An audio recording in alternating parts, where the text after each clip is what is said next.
Oh hey there, didn't notice you. I was busy watching Freak's patch review for an old patch for some reason. Watch this. Also keep in mind that if we systemically, here's the weird thing, right? So Rammus is used most commonly as a counter pick. He is blinded some, though he has some really bad AP matchups like Lilia. Mordekaiser also crushes him, but he is often used as a counter pick. And being an anti-AD counter pick, he will naturally have an inflated win rate or an elevated win rate because he is typically picked in good situations. If his win rate isn't 50%, this means this champion is complete trash because he's used as a Briar and Yi counter most commonly. Isn't that interesting? I think it's interesting. But is it true? And if it is, do we know just how inflated Rammus' win rate is? Because that matters, right? If his win rate is inflated by 5%, then he would need to sit at 55% to be balanced. But if it's only inflated by 1% and he's sitting at 55%, then he's way stronger than what's usually allowed in League. Has Freak measured this? Or was it just eyeballed? It's not like we can just calculate what Rammus' win rate would be if he wasn't picked into Yi and Briar more than the average champion. Or is it?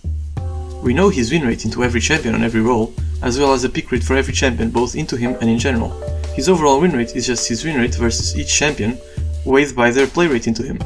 There's nothing stopping us from weighing the win rates by the overall play rates of the champions instead. Also, fuck it, we could even do the same thing with duels, we have all those stats too. I have already done this by the way, I just wanted to do a quirky intro, and that was the best I could come up with. Here are some results. In patch 13.19, his win rate was inflated by 0.49% because of matchups, and 0.3% because of duels. But actually, it turns out that most champions have their win rates inflated by duels, because both parts of the champion pair are trying to increase the win rate, whereas in matchups one is trying to bring it up and the other down. The average inflation caused by duels is about 0.25%, so taking that into account, his win rate was inflated by 0.55% in total. But these numbers are from patch 13.19. Freak was talking about patch 13.20, where Rammus got a big buff that more than doubled his pick rate, so he was blind picked more often in that patch. In 13.20, his win rate was actually deflated by matchups, and accounting both for matchups and duels, his win rate was deflated by 0.14%. His adjusted win rate was nearly 56%. But how come he was deflated? Wasn't he picked mostly into AD champs like Briar and Master Yi? Well, yeah, but champions that counter him hard like Lilia and Mordekaiser were picked into him a lot too. Freak even alluded to this himself. Though he has some really bad AP matchups like Lilia, Mordekaiser also crushes him. Also, even though Briar is countered by Rammus, her win rate was so high that Rammus still lost more often against her than against the average champion, so him being picked into her as a counter actually brings his win rate down, not up. So it seems 13.20 Rammus was indeed busted. What else can we learn with this? Well, turns out Sylas top, Malphite mid and Nida jungle are consistently the 3 picks most inflated by matchups. The list of most deflated champions is a lot less consistent, and the deflations seem to be generally pretty small. Here are the picks most deflated by duels. Note that these differences aren't taking into account the average deflation not being 0%, so the biggest deflations in relation to the average are around 0.5 to 0.7%. Some of the picks on this list aren't super surprising. Sivir, Azir, Rakan, Ryze, Blitzcrank, etc. are pretty popular champions that seemingly don't require specific team weights to work, and it's interesting to see just how much their win rates suffer because of it.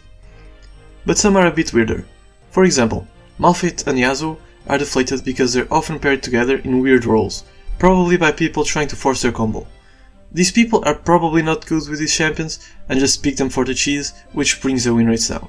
Yasuo is brought down further by people picking him with Yone, which is generally a bad idea because they don't actually work well together.